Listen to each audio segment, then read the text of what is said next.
Hello, my name is Allison Beasley and I'm a first grade teacher. I have been teaching first grade for 4 years. When I think about technology in my first grade classroom, I cannot help to think about how much technology has changed over the years and the way I use it. When I first started teaching, I was only using my Elmo visualizer and my laptop.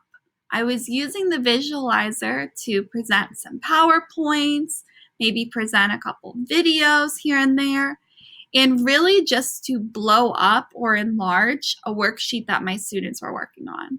But my technology usage was very limited to just presenting information to my little learners. Now, thank you to the pandemic, my usage of technology has totally changed. I'm not just presenting information to students now, but I'm really using technology to engage my students in learning through different ways, whether it be auditory, visual, or kinesthetic. I'm also using technology to assess students, whether that be through classwork activities, independent activities, or even through assessments. So the way I've used technology has totally changed. My school district has done a really phenomenal job of providing continuous professional development that I can access from my couch at home. So I'm able to sit back at home and watch, whether it be live or recorded sessions on how to use new technology tools. I've become very comfortable with using Nearpod and Jamboard. I've also become very comfortable with Google Slides and Google Forms, which has really helped all of my students with their learning.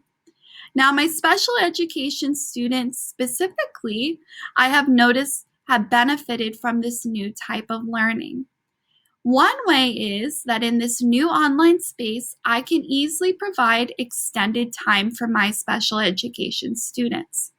Previously, in the brick and mortar classroom, it was very difficult for me to provide extra time for students when I was working alone. When I say alone, I mean without a para, without a sub, not a sub, but an aide to help me out. When the time was up to complete assignments, the time was up. We had to turn things in. If I had time, I would try my best to pull those special education students or students that might need extra time to finish an assignment. But everything was very on a timetable when we were back in the classroom. I'm noticing that one of the benefits of online learning is the ability to assign assignments asynchronously. I'm able to use Screencastify to record videos for all of my students, whether it be for writing, reading, math, to complete their assignments. Using these videos as a form of asynchronous learning, students are able to take it at their own pace.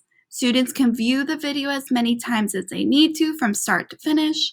Students can pause the video, play the video, and really use it as a tool.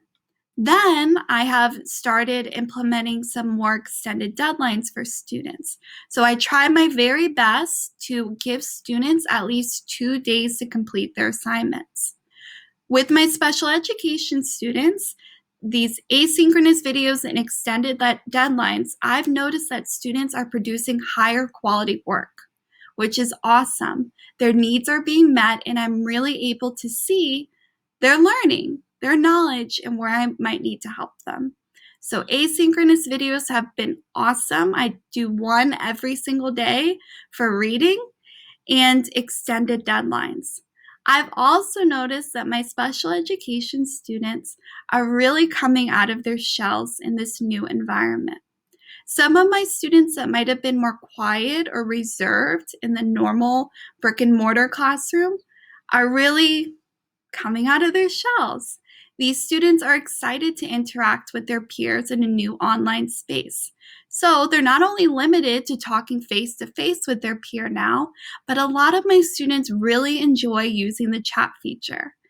Even though they're really little and typing can be a challenge, they do get excited to chat with their friends in the chat, which really brings these students more in socially with their peers than they would have in the past. Just last week, for example, one of my students who's very quiet, very reserved, can be a little bit defiant sometimes, and I ask him to share. Came out of his shell and told his peers, hey, does anybody want to chat with me in the chat?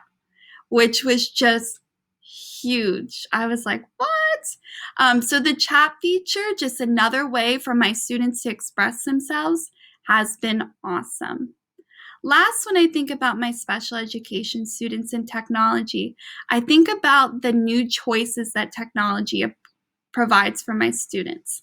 So now, instead of in the brick and mortar setting, how we would always be writing with pencil, coloring with crayons, these students are able to express their ideas in new ways. So, of course, we can still do the traditional pencil and paper, but students are also able to use different features such as Flipgrid to record a response to a question or a prompt to show their understanding. Students can also use Jamboard to create a sentence with words in the sticky note feature, which they find exciting. And I've just noticed that by giving students choices in this online space, they are more engaged and produce higher quality work, which is just awesome. I wish I had known about all these features earlier on, but now that I do know about all of these online features, I can only use them moving forward to provide the best education I can for my students. One of the challenges that I'm not really looking forward to in the future is teaching students how to use all these tools. I feel like the parents have been such a blessing and such a big help with helping their students get started. But as I think about this and I think about my special education students, I'm already starting to plan for next year and ways that I can continue to implement this technology in my classroom and to teach them the first grade way and really break down the steps for using it, because I've seen the benefits with all of my students. I love this new way of learning for all of my students, and I feel like everybody is able to shine like the star that they are.